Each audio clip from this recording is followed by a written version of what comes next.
Be a little bit of enchanter, a little bit of engaged possibility for them as well. Obviously, slippy enough that he can get away from this Leona in the bottom lane, but pretty squishy if he ever does get well. caught. Meanwhile, White Knight is at a very real risk of getting dived. Notice that Larsen's keeping the pressure up in mid, making this an isolated 2 versus 1. Odoamne has a level lead, and here comes the dive. White Knight does have the Fury stacked up here. They're going to wait for that first auto attack. First shock blast miss. There's the stun onto Malrang underneath the tower. Malrang's dead.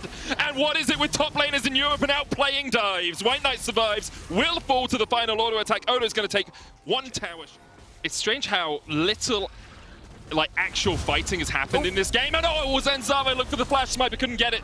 Malrang now puts the subjugate down, has already picked up the Eye of the Herald, will fall. White Knight will get the kill, but the Herald was a player who was questioned coming in, especially when compared to a player like Inspired. Yeah. It was a player that animation cancel your ult. Ooh, oh, it interrupts it! And Kobbe has no summoners, nowhere to go. Flame Chompers once again a little bit short, but this will be gifted over to Comp. Ooh, ever so slightly. Totality, 3 members around that tower means it has increased resistances as that first plate fell. You can see just a little bit short. Zanzara should be able to clean it up, but instead they decide to back away. Rogue staying strong as 3 players. Means that you can see that he's still very far ahead. He's not really at risk of being killed by White Knight, so he's only continuing to build up that lead, and Rogue continue to dominate. Situation, Hans Summer, one of the best AD carries last season, Inspired, probably the best jungler last season as well.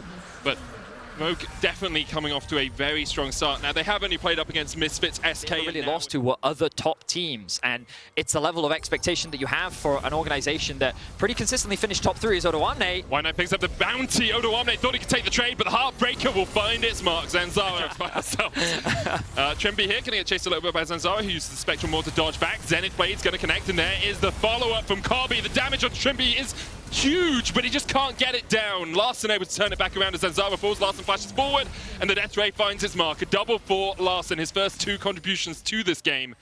And now Odoamne and Malrang are chasing White Knight and Dayor out. Larsen on his way down. Comp will take the tower in the mid lane. Trymbi with an ultimate available to him.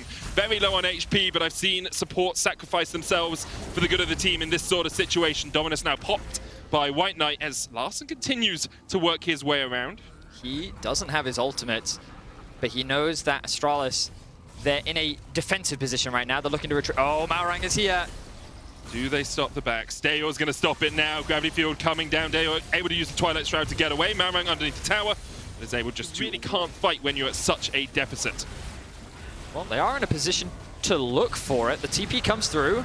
Well, the Dragon's already down, and so is Promiscu, and yep. I think perhaps they should have given that one up. The TP did come in, as you say, from White Knight. He's going to dodge across the wall, but Rogue are on the chase, and Trymbi still has the quickness. Death Ray connects just on the tail of White Knight. Zanzara flashing forward, they're looking for Larsen. They just don't have the damage to take him out. He survived for so damn long. In the end, he will. Dayor commits the flash. The Crown soaks up a lot of damage along with the Guardian, but with the Chaos Storm sitting on top, with Comp very safely in a position, the Odoamne damage as well. We saw them actually going toe-to-toe, but I feel like they love the team so far in this. Oh, he's still likely to die here. The Crown won't save him. A great stun off the back of it, though, as Trymbi goes forward. I'm not sure what Larsen was doing apart from... Now, admittedly, he was CC'd for too long to be able to use the stopwatch, but yeah, I'm not entirely sure either. Now, Promiscu could be in a similar situation. Could try and turn this around, though, because the rest of Astralis are just waiting around the corner. Zenith Blade only hits onto 1. Now we go in. Dominus popped. Malrang going to get chased down here, tries to turn it onto Dayor, and Malrang actually just kills off Zanzara. Another kill comes out as he gets the double. Astralis try to bite off a little bit more than they could chew, and they were chewed up by the troll, Malrang. Will take half of Kobbe's HP. Yeah. Sounds about right. No. Okay, so that was 75% with, what, 3 abilities? Accelerator, Q, ult. Yeah, balance. Seems good, seems good. I heckin' love League of Legends. I heckin' love Powder. You know, Rogue really are Arcane fans. You know what I mean? It's a glorious evolution. It is indeed a glorious... Well, spoilers. Well, no, that's one of Victor's quotes. It's no, a glorious... I know, but that's the joke. It's the lane. Engage in the top lane. Here trying to get out. Astralis, not fans of the hit Netflix TV show, apparently. Okay, I think we've done enough Arcane. I think we cut with the Arcane as... yeah, Odo escapes. Rogue get the inhibitors. And Astralis can only watch and wait as Rogue push in for the win. A 24-minute victory on the cards here for Rogue. They continue to bring their game time down even further.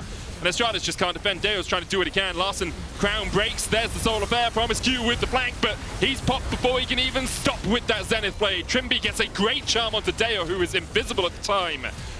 Onto the Fountain go Kobe and Zanzara. They will survive. Deo will not, as he is killed off by Larson. The curtains open, but it's curtains for Astralis, as Rogue will be the first team to go undefeated in the LEC Week 1.